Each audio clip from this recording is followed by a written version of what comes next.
वो इस बात पर बिल्कुल क्लियर करें कि पहले आनंद मोहन जी किस आधार पर ये प्रश्न पूछ रहे हैं कि चिराग पासवान जी एनडीए में हैं या नहीं। हमारे नेता और राष्ट्रीय अध्यक्ष अगर इमामगंज नहीं गए हैं तो उसकी जिम्मेदारी भी आपकी है। ये जिम्मेदारी आनंद मोहन जी की है कि लगातार हमारे नेता के बारे में अनाप शनाप बयान दे रहे थे। उस चुनाव प्रक्रिया 90 के दशक का बिहार नहीं है, ये समझना पड़ेगा। ये अब गोली बम बंदूक का बिहार नहीं है। ये अब बिहार वो राज्य है जहां 60% से ज्यादा युवा हैं। ये वो माई समीकरण वाला बिहार नहीं है।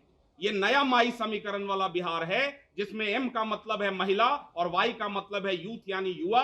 ये हमारे नेता का नया नारा है और किसी को भी और विशेष रूप से हमारे माननीय राष्ट्रीय अध्यक्ष चिराग पासवान जी को किसी एक जात में आप देख रहे हैं, यही मैंने कहा कि यह अत्यंत हास्यास्पद है। जहां एनडीए की ओर से चाहे झारखंड हो, महाराष्ट्र हो, बिहार हो, ऐसा कोई विधानसभा क्षेत्र नहीं है जहां हमारे नेता जाकर एनडीए का प्रचार नहीं कर रहे हैं। और आप स्वयं को अगर कहते हैं कि आप एनडीए के पार्ट हैं, वैसे मेरा यह प्रश्न आधिकारिक रूप से जदयू से भी है कि वो इस बात पर बिल्कुल क्लियर करें कि पहले आनंद मोहन जी किस आधार पर ये प्रश्न पूछ रहे हैं कि चिराग पासवान जी एनडीए में हैं या नहीं है।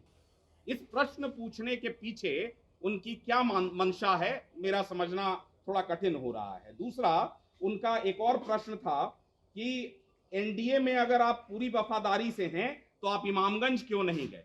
ये प्रश्न कई बार आया। भाई, हमारे नेता और राष्ट्रीय अध्यक्ष अगर इमामगंज नहीं गए हैं तो उसकी जिम्मेदारी भी आपकी है। ये जिम्मेदारी आनंद मोहन जी की है, क्योंकि आप वहां लगातार प्रचार कर रहे थे और हम लोगों को फीडबैक आ रहा था कि जगह जगह पर जाकर आप यही सब बातें दोहरा रहे थे। आप लगातार हमारे नेता के बारे में अनाप शनाप बयान दे रहे थे उस चुनाव प्रक्रिया। तो मुझे नहीं पता है कि आप आदरणीय जीतन राम मांझी और हम के कैंडिडेट को जिताने गए थे या एनडीए के अंदर दरार पैदा करने गए थे। ये प्रश्न मेरा आपसे।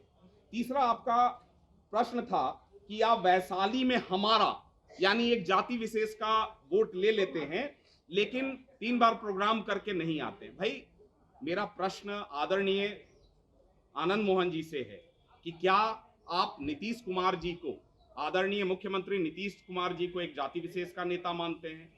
क्या आप उपेंद्र कुशवाहा जी को एक जाति विशेष का नेता मानते हैं? क्या आप जीतन राम मांझी जी को एक जाति विशेष का नेता मानते हैं? भाई, किसी इस प्रकार की भाषा से आप किसको फायदा पहुंचाना चाहते हैं? ये तो आप एनडीए के अंदर एक प्रकार से सभी नेताओं पर आपका प्रश्न है कि कोई व्यक्ति अगर किसी जाति विशेष से है तो क्या वो उसी जाति का नेता है। और ये इस प्रकार की शब्दावली का प्रयोग आप स्वयं को अगर एनडीए के नेता के तौर पर कह रहे हैं, जो आप मेरी जानकारी के हिसाब से है नहीं, तो भाई ये कहीं से भी सही नहीं है और हम इस पर अपनी कड़ी प्रतिक्रिया व्यक्त करते हैं।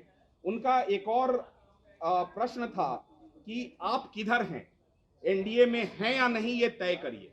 भाई, पहले तो आपको ये बताना होगा कि इस प्रश्न को पूछने की का आधिकारिक रूप से क्या आप ये प्रश्न पूछ सकते हैं। एनडीए में पहले आपका स्थान क्या है, पहले ये क्लियर करिए। किस आधार पर आप ये पूछ रहे हैं कि मेरे आदरणीय नेता श्री चिराग पासवान जी एनडीए में हैं या नहीं हैं।